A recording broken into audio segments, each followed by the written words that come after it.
La Asociación Evangelística Luis Palau presenta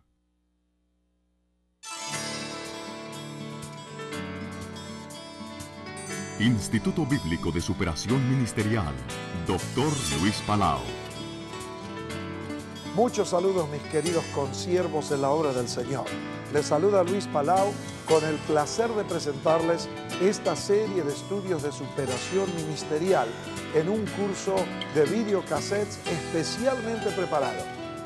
Un curso bíblico avanzado, ágil y ameno, con un manual guía y libros de apoyo que le darán una nueva visión, que ampliarán sus conocimientos y que le otorgarán en forma práctica una gran cantidad de elementos que edificarán su vida y ministerio cristiano. Queridos hermanos, colegas en la obra del Señor, tengo el privilegio de presentarles al pastor don Samuel Libert de la República Argentina. Él es miembro de la Confraternidad Evangélica Latinoamericana, es director de la Misión Mundial de Reconciliación en América Latina y el Caribe, pastor excelente, consejero de muchos de nosotros en nuestra obra ministerial. Dios lo ha usado para plantar una serie de iglesias y estimular el plantamiento de otras iglesias. Él nos va a hablar sobre los conflictos en la iglesia y la disciplina en la iglesia. Es un honor presentar a don Samuel Libert porque es un siervo de Dios excelente y nos sentimos honrados de que sea nuestro profesor. Don Samuel, el micrófono es suyo. Con ustedes, el profesor Samuel Libert. Con la clase Conflictos en la Iglesia. Vamos a hablar acerca de los conflictos en la iglesia. Y primero les voy a contar una historia imaginaria que no es tan imaginaria porque puede ocurrir en cualquier lugar.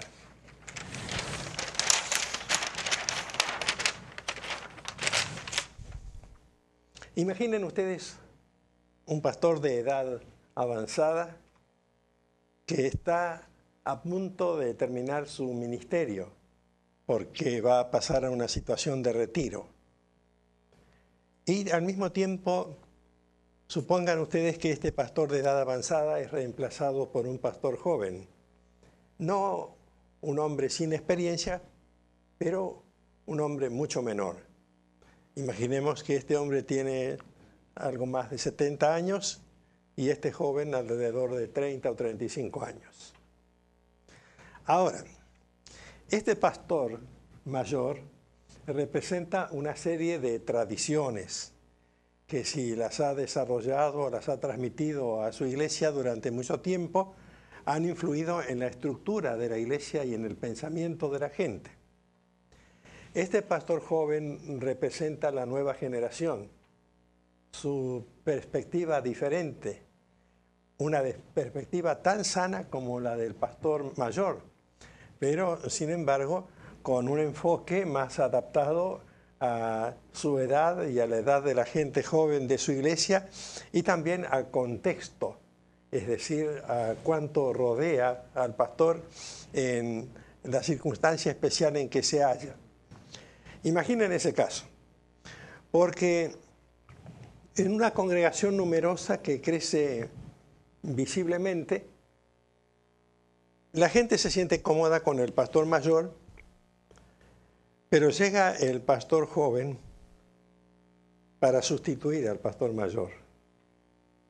Y entonces, naturalmente, el pastor joven tiene la misma lealtad a la doctrina que el pastor mayor, pero un grupo de la iglesia se solidariza con el pastor anciano, es decir, con las tradiciones que él representa.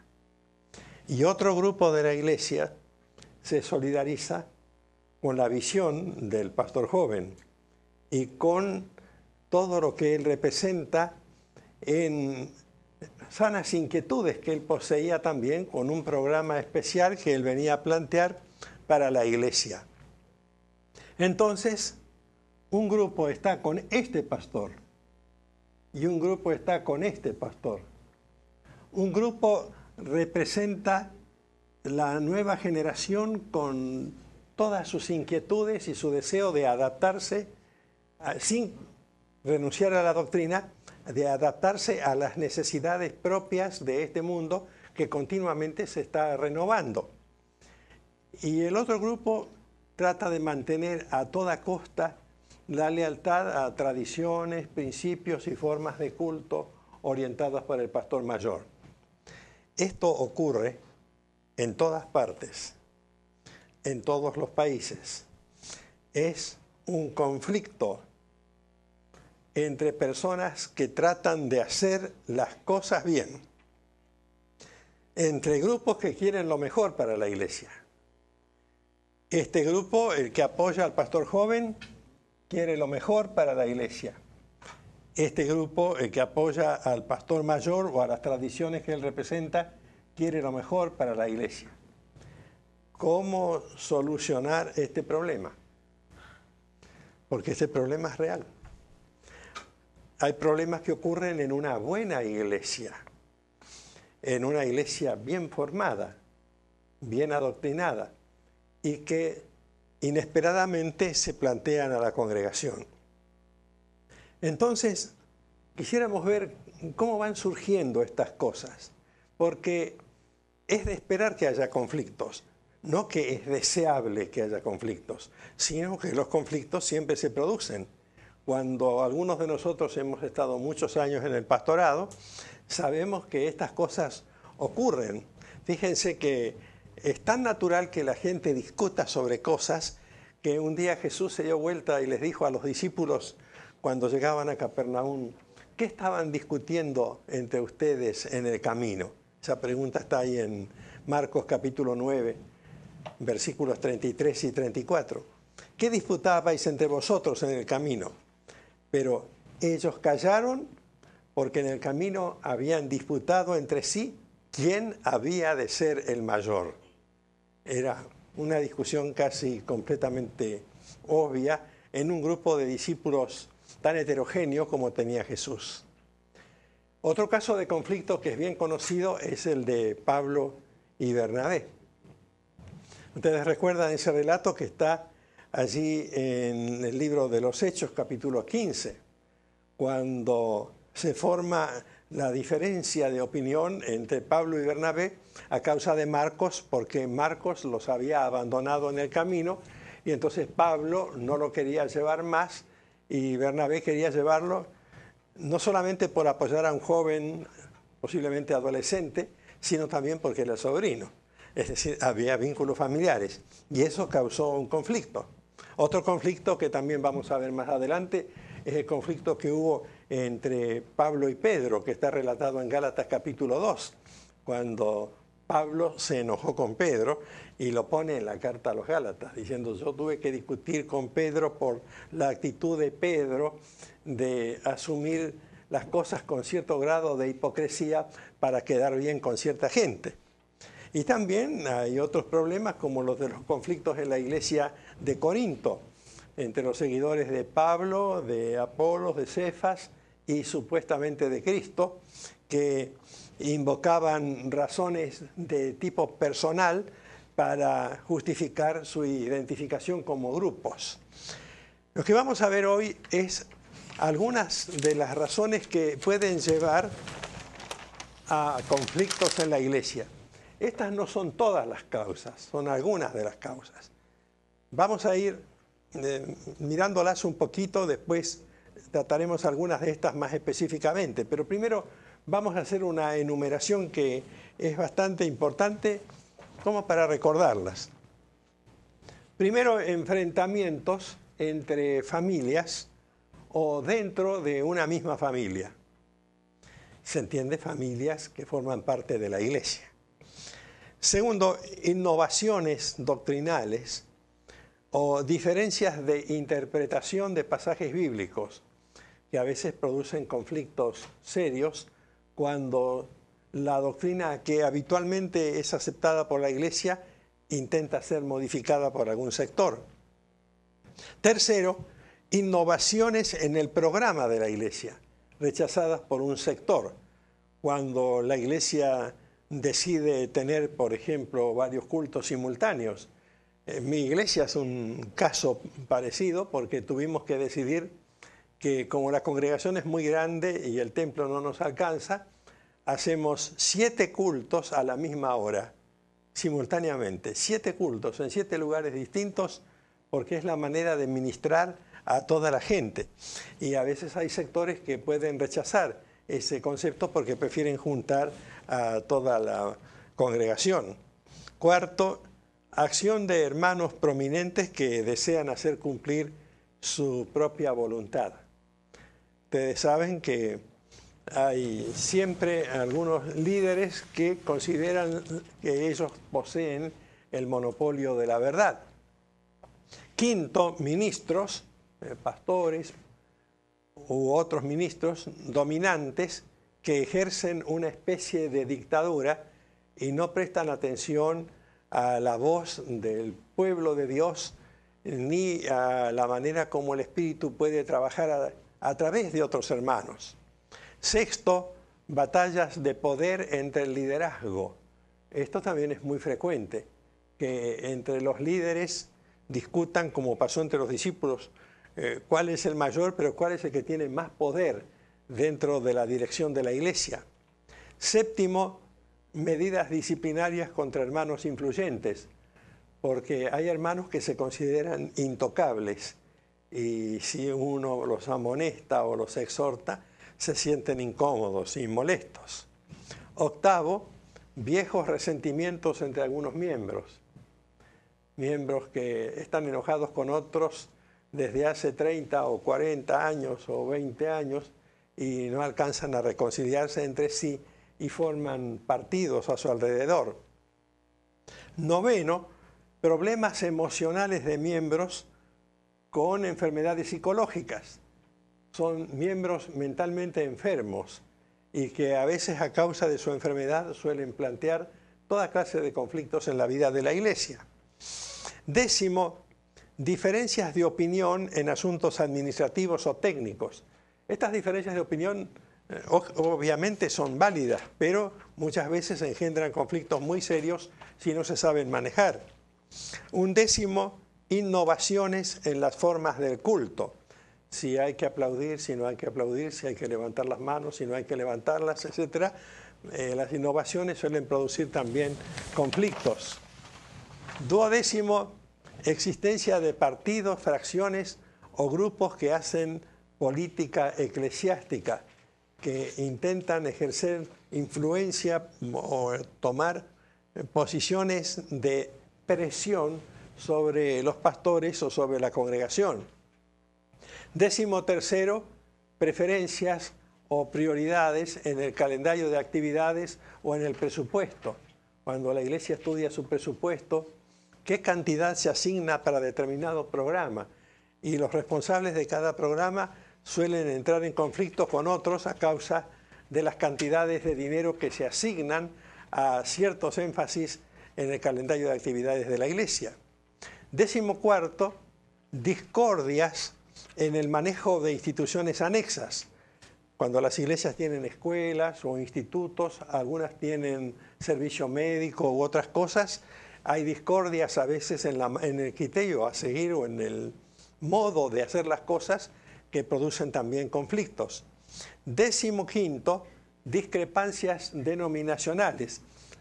La denominación suele dividirse y el conflicto de la denominación se traslada a la iglesia local. Décimo sexto, disputas sobre la relación con algunas agencias paraeclesiásticas, con organizaciones que existen, que están al servicio de las iglesias, pero que a veces pueden crear problemas dentro de la misma iglesia con respecto a la recíproca colaboración y la relación entre ambas. Y estas causas u otras pueden estar presentes en un mismo conflicto. A veces parece que no son importantes, pero yo conozco algunos casos. Un director del coro separó a un hermano influyente, le dijo: usted no puede cantar en el coro.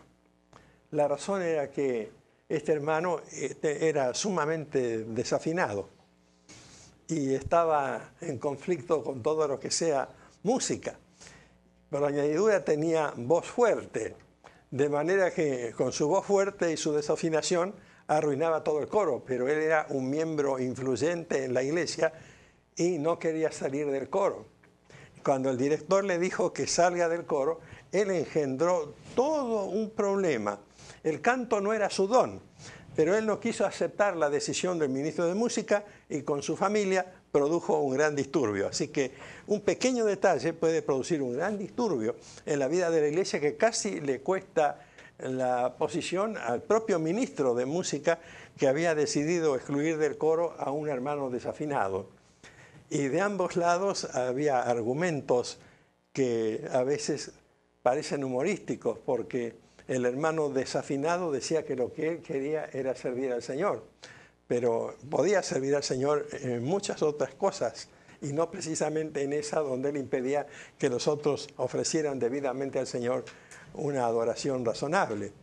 Otro caso sencillo así, pero que produjo serias desavenencias, es cuando en una iglesia se discutió de qué color se iba a pintar el templo. Y bueno, eso casi causa una división de la iglesia en 3 o 4 partes. Y desde afuera parece que son cosas simples, pero desde adentro son problemas muy serios. Entonces vamos a empezar a ver cómo enfrentamos estas cosas. Lo primero que vamos a ver es cómo quitar las raíces de amargura.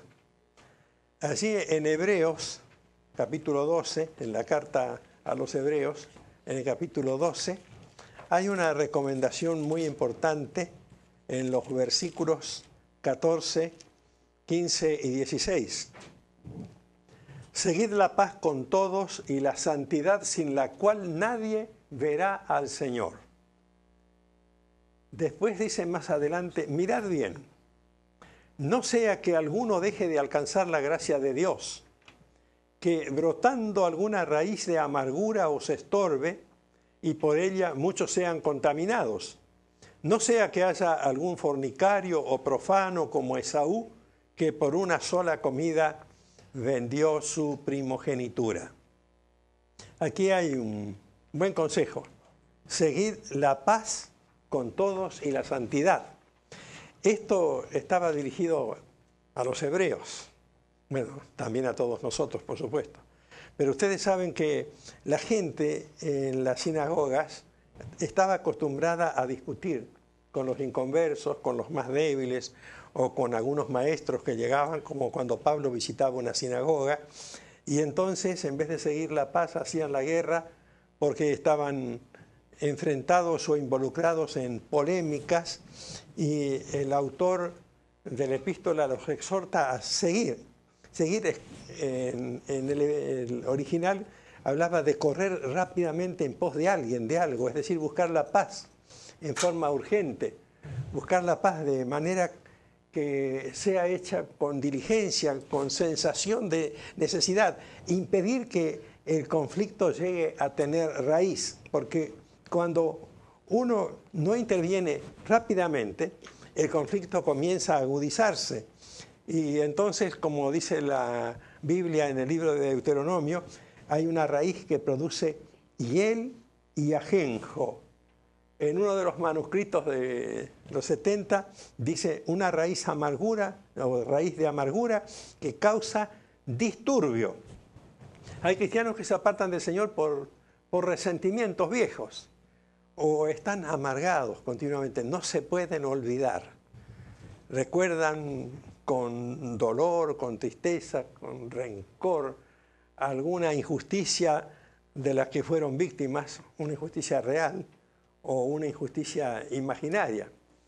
Porque desde los hermanos más sencillos en cualquier país del mundo, que sienten que nadie los saluda, por ejemplo, que nadie se preocupa por ellos, y se sienten ofendidos tal vez porque el pastor pasó de largo y no les extendió la mano, cuando el pastor quizás ni se había dado cuenta que ellos estaban allí porque estaba absorbido por algún otro problema o alguna otra necesidad, o porque algún hermano estaba riéndose y los miró a ellos, y ellos creyeron que el que se reía se estaba burlando de ellos. Y esto es frecuente. Esto pasa no solamente en América Latina, pasa en muchas partes del mundo. La hipersensibilidad que produce amargura y resentimiento que lleva a pensar el hermano tal es vanidoso, el hermano tal es orgulloso, el hermano tal es agresivo, y no existe tal cosa. No hay una búsqueda de la paz, y esa búsqueda de la paz hay que practicarla. Hay unas raíces de amargura que duran continuamente por años cuando no se curan. Yo conocí un caso de dos familias. Se habían disgustado, eran muy amigos, dos familias de origen europeo. Eran muy amigos, pero se disgustaron un día por una cosa trivial, un problemita del momento en una fiesta de familia.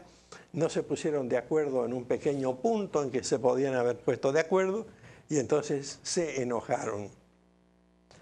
Se enojaron durante 30 o 40 años. La muerte les llegó sin haberse reconciliado.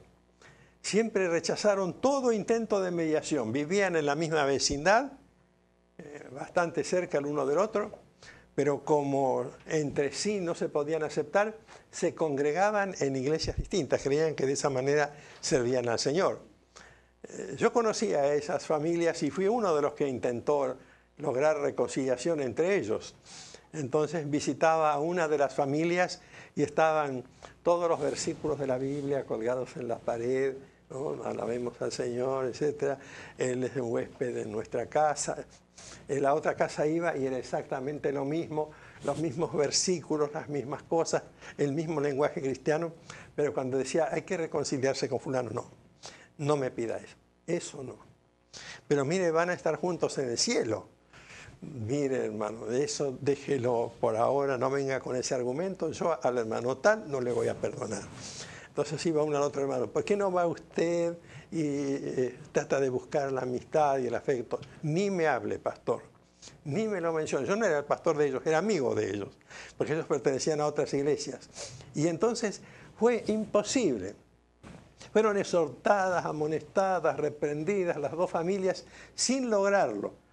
En sus casas tenían los pasajes bíblicos, pero no les hacían caso. Su conducta había escandalizado a la gente y todos sus hijos, porque los protagonistas eran dos matrimonios, todos sus hijos se alejaron del Señor. Todos sus hijos se apartaron, excepto uno. Tan solo uno que tuvo que sufrir en sí mismo las consecuencias de ese drama. Entonces, yo les preguntaría a ustedes, si pudiéramos tener tiempo para dialogar, ¿qué hay que hacer cuando pasa una cosa así? Y tomen nota, la primera cosa que hay que hacer es enseñarle siempre a la congregación la conducta a seguir en casos de conflicto. Es decir, hay que enseñarle a buscar la paz. No hay que olvidarse de los ejemplos de Jesús cuando habla de las personas que necesitan reconciliarse entre sí. Pero eso hay que enseñarlo siempre. Es decir, no hay que esperar a que se produzca el conflicto. Debe haber una preocupación del pastor, de los obreros, de los líderes, de los maestros, para que la gente aprenda cómo hay que hacer cuando se produzca el conflicto. Es prevenir, porque prevenir es más importante que curar. Enseñar lo que es el amor, lo que es la paz, lo que es el vínculo fraternal. La segunda cosa que hay que tener en cuenta es que la intervención de los pastores debe ser inmediata, tan pronto se toma conocimiento del estallido del conflicto. Porque a veces uno dice, bueno, en una fiesta de familia hubo una discusión y bueno, ya se solucionará. A veces no se soluciona. Hay que estar alerta para buscar que esta senda de reconciliación se siga. Y a veces hay que guiar a la persona. ¿Te distanciaste con fulano? Vamos a tratar de arreglar el problema. Intervenir rápidamente. Si no, la raíz de amargura se profundiza. Y cuando pasan los años es peor. Conozco el caso de un hermano que se sintió molesto porque la Comisión de Finanzas de una iglesia le hizo una observación con respecto a la manera como había anotado una determinada partida de dinero. No era que había anotado mal la cantidad, sino la manera de haberlo redactado. Decir, bueno, mira, en vez de usar tal verbo, tendrías que haber usado tal otro. Este hermano se sintió ofendido, herido en su amor propio. se ausentó de la iglesia. Y se pensó, bueno, él se va por una semana. Se ausentó hace 15 años y todavía no volvió. Porque se dejó crecer la raíz de amargura. No se corrigió a tiempo. La tercera cosa que hay que hacer, dijimos que la segunda era orar inmediatamente, ¿verdad? La tercera es que hay que orar intensamente por la gente que está enfrentada, procurando no ponernos de parte de uno de los dos. Porque a veces uno llega y dice, yo estoy contigo, te apoyo. Y después va al otro y dice, yo también te comprendo. Y no es un buen camino. Primero, que sería una hipocresía. Segundo, que es preferible no tomar partido, sino mostrar lo que dice la Biblia. Orar por la gente y no identificarse con un sector, porque eso produciría divisiones más profundas. Por eso Pablo le decía a Evodia y a Síntique, estas dos damas de la iglesia de Filipos que se habían enfrentado entre sí, cuando Pablo escribe a los filipenses, le dice, yo les ruego a Evodia y a Síntique que sientan lo mismo, que sean de un mismo sentir. Una recomendación, una intervención. No está diciendo Evodia tiene razón y Síntique no, o al revés. Sino está diciendo que traten de sentir lo mismo, que traten de buscar armonía entre ellas. La cuarta cosa, hay que recordar que todos los conflictos se resuelven con amor. 1 Corintios 13. Porque la solución pertenece al Espíritu Santo. Y el fruto del Espíritu provee todo lo que hace falta. Porque solamente así se pueden quitar las raíces de amargura. Enseñando a la gente a amar. Enseñando a la gente algo que decía Corrie ten Boom, aquella famosa escritora, que decía que ella le había pedido al Señor que Él amara a sus enemigos usando el corazón de ella. Dice Romanos capítulo 5, versículo 5, que el amor de Dios ha sido derramado en nuestros corazones por el Espíritu Santo que nos fue dado. Y entonces, si yo no puedo amar a mi enemigo, tengo que decirle al Señor, Señor, ámalo tú usando mi propio corazón. Porque el fruto del Espíritu Santo es el amor.